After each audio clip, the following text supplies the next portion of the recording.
Dear friends, I am A.K. Mishra, founder of Chanakya IAS academy. बहुत लोगों की एक पॉपुलर डिमांड आई है कि मिश्रा सर, जो बिगिनर्स हैं उनके लिए वीडियो क्यों नहीं बनाते। मेरे पुराने विद्यार्थी जो ऑफिसर बन करके उच्च पदों पे हैं, उनसे खास करके सजेशन आया कि सर, आज सोशल मीडिया के ज़माने में बहुत नए लोग, बहुत सारे लोग वीडियो बना रहे हैं, उससे लोगों को फ़ायदा हो रहा है, लेकिन साथ के साथ में काफ़ी डिस्ट्रैक्शन हो रहा है, क्योंकि हर व्यक्ति अपने हिसाब से कुछ ऐसी बातें कर रहा है जो उनके अनुभव पर आधारित नहीं है, क्योंकि उन्होंने वो अनुभव प्राप्त नहीं किया है। सिविल सर्विस एग्जामिनेशन जो है वो बहुत ही एक साइंटिफिकली डिजाइंड एग्जाम है, ये उसको मजाक पे मत लीजिएगा। Civil services career is a very serious career, you can't take it casually. आप एडमिनिस्ट्रेटर बन करके जब आप IAS, IPS, फॉरेन सर्विस में, ये तमाम सिविल सर्विसेज में जब जाते हैं तो लोग आपको बहुत ही रिस्पेक्ट की नजर से देखते हैं और आपका अनुसरण करते हैं। और आप जब अपनी सिलेक्शन के बाद मसूरी पहुंचेंगे तो आपकी जो फाउंडेशन कोर्स है और ट्रेनिंग प्रोग्राम है, उसमें एक बहुत ही इंपॉर्टेंट ट्रेनिंग होगी।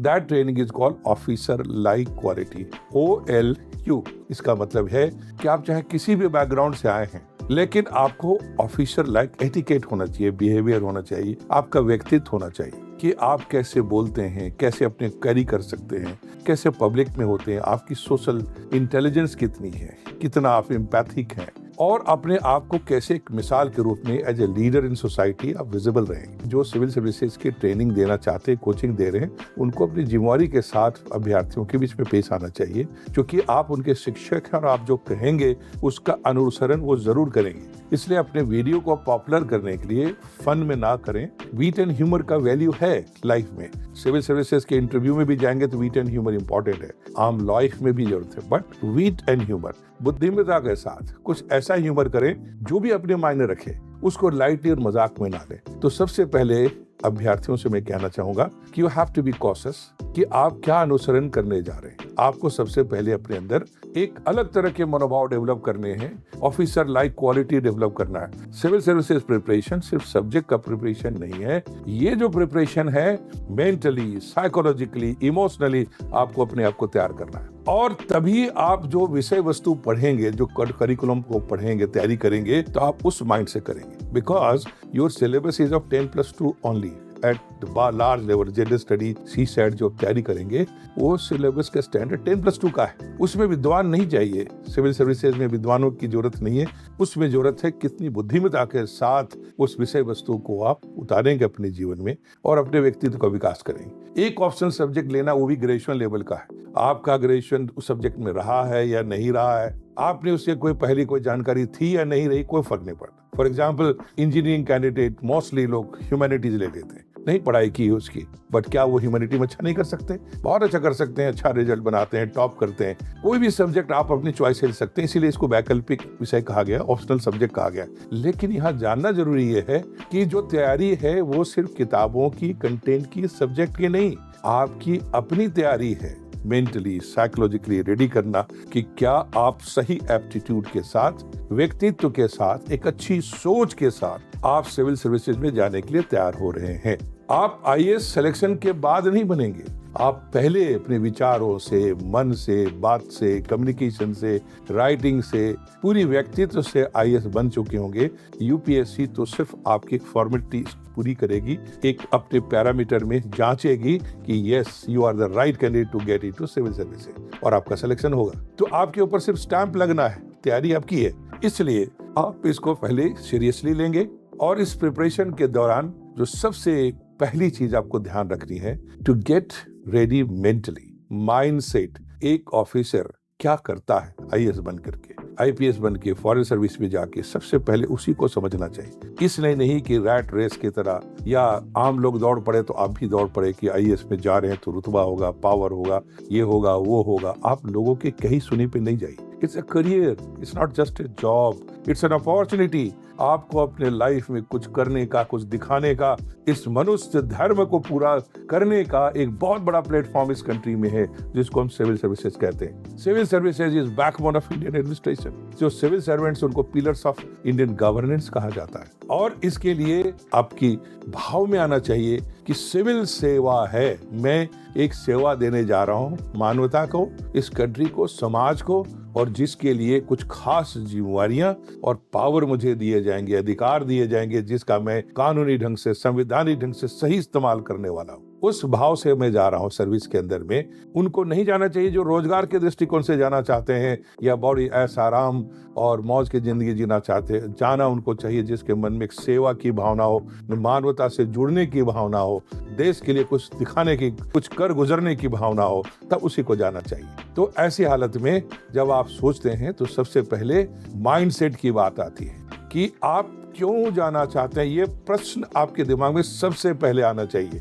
ध्यान रखिए, ये सवाल आपसे यूपीएससी के इंटरव्यू में भी इनवेरिएबली पूछा ही जाता है कि why you want to join IAS और civil services. This is a very common question and most of the students fumble, अलग अलग तरह की बात करते हैं। सर सेवा करेंगे, पावर होगा, ये होगा, वो होगा। हर व्यक्ति के अंदर कुछ कन्विक्शन होनी चाहिए। आप वहां जा करके बताना शुरू करते हैं कि आईएएस में ऐसा होता है, आईएएस में वैसा होता है। वो जो लोग बैठे हैं वो पूरा अनुभव लगे बैठे हैं, वो आईएएस का करियर क्या उनको बताने की जरूरत नहीं। वो आपसे पूछ रहे हैं why do you want to go, कि आपके अंदर में ऐसी क्या भावना चल रही है जिसके आधार पर अपनी प्रतिभा को ध्यान रखते हुए, अपनी टेम्परामेंट, एप्टीट्यूड को ध्यान रखते हुए आप इस करियर का सिलेक्शन कर रहे हैं, जिससे देश समाज को देने की भावना है। पॉलिसी मेकिंग में भाग लेनी है, इम्प्लीमेंटेशन में भाग लेना है, देश के विकास में भाग लेना है। क्या करना चाहते हैं और उसके कारण से आपको क्या मिलने वाला है, मतलब in terms of satisfaction, reward, in terms of recognition, वो उसको ध्यान रखते हुए, और कोई न कोई रीजन जो आपके लाइफ में बन रहा है वो क्या बन रहा है उसको आपको बतानी चाहिए।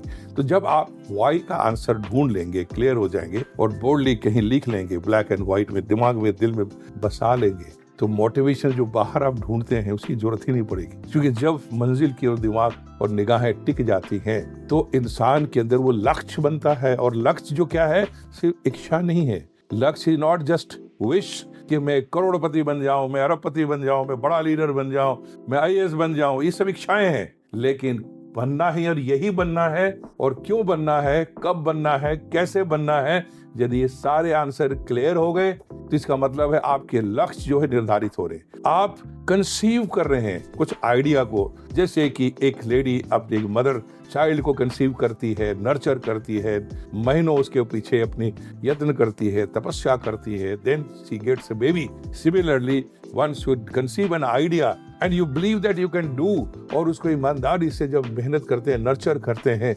सारे संघर्ष के लिए तैयार होते हैं, दुख तकलीफ उठाने के तैयार होते हैं, तो आपको जरूर मिलता है। इसलिए अपने मन में पहले कंसीव कीजिए उसको कि मुझे प्राप्त करना है और यही प्राप्त करना है। और जब इस तरह की भावना आती है तो जैसा कि शाहरुख खान के सुना होगा डायलॉग कि तुम्हें इतनी शिद्दत से मैंने पाने की कोशिश की है कि जर्रे जर्रे ने हमें मिलाने की एक साजिश की। और इसी बात को अल्केमिस्ट में पाल कोएल्हो ने कहा है, all cosmic forces conspire to make you succeed once you decided to succeed in your life। Patanjali ने हजारों वर्ष पहले कह दिया कि जब हम किसी चीज को पाने के लिए प्रेरित हो जाते हैं तो जो शक्तियां दिख नहीं रही थी, जो लोग नहीं दिख रहे थे, जो रिसोर्सेज नजर नहीं आ रहे थे, वो अपने आप दिखने लग जाते हैं, वो हमारे साथ सक्रिय होने लग जाते हैं और पूरी ब्रह्मांड उसको सच करने में लग जाता है। तो आज की बात नहीं, हजारों वर्ष से इस पर विश्वास किया गया है। जितने भी महान लोग हुए हैं, जिन्होंने बड़े बड़े काम किए हैं, सबसे पहले लोगों ने उस पर विश्वास नहीं किया। थॉमस एडिसन जब बल्ब के आविष्कार में लगातार संघर्ष कर रहा था तो लोग उसका मजाक बना रहे थे कि तुम सैकड़ों बार फेल पे फेल हुए जा रहे हो, तो क्यों इस पर लगे हुए। एक बार एक जर्नलिस्ट ने जब सवाल पूछा थॉमस एडिसन से, और जब 999 टाइम्स वो फेल हो चुका था अपने एक्सपेरिमेंट में, तो उसने कहा कि थॉमस 999 बार तुम फेल हो चुके, कैसे उम्मीद करते हो तुम 1000 अटेम्प्ट में बना लोगे। उसने कहा, young man correct your perception, मैं 999 बार फेल नहीं हुआ। 999 तरीके मैंने एक्सपेरिमेंट किए हैं जो बल्ब जलाने में काम नहीं किया, तो मैं उनको सबको रूल आउट कर करके उनसे जो कुछ सीखा है उन सबको पिलर्स बना करके मैं 1000 अटेम्प्ट में जो ट्राई करने जा रहा हूं उसमें मैं सक्सेसफुल हो जाऊंगा। और यही हुआ। 1000th अटेम्प्ट में थॉमस एडिसन ने बल्ब जला दिए। यदि उसका विश्वास मजबूत नहीं होता तो आज तक हम लोग अंधेरे में दीप जला के रहते, लाइट का इंतजाम नहीं कर पाते। ये इसलिए संभव हुआ जो किसी ने विश्वास किया। इस प्रकृति के अंदर, संस्कृति के अंदर, समाज के अंदर, सिविलाइजेशन में जो कुछ भी हमारे पास है वो लोगों के विश्वास है, किसी व्यक्ति का विश्वास है। और आपके जीवन में भी अभी तक जो है वो आपका विश्वास है और आगे जो होने जा रहा है वो भी आप ही का विश्वास है। ध्यान रखिएगा, पूरी दुनिया पर भरोसा ना करें, कोई फर्क नहीं पड़ता, बट आप अपने पर भरोसा रखोगे तो जरूर पाओगे। लेकिन पूरी दुनिया आप पर भरोसा करे और खुद पे आपको भरोसा नहीं है तो कुछ नहीं हो पाएगा।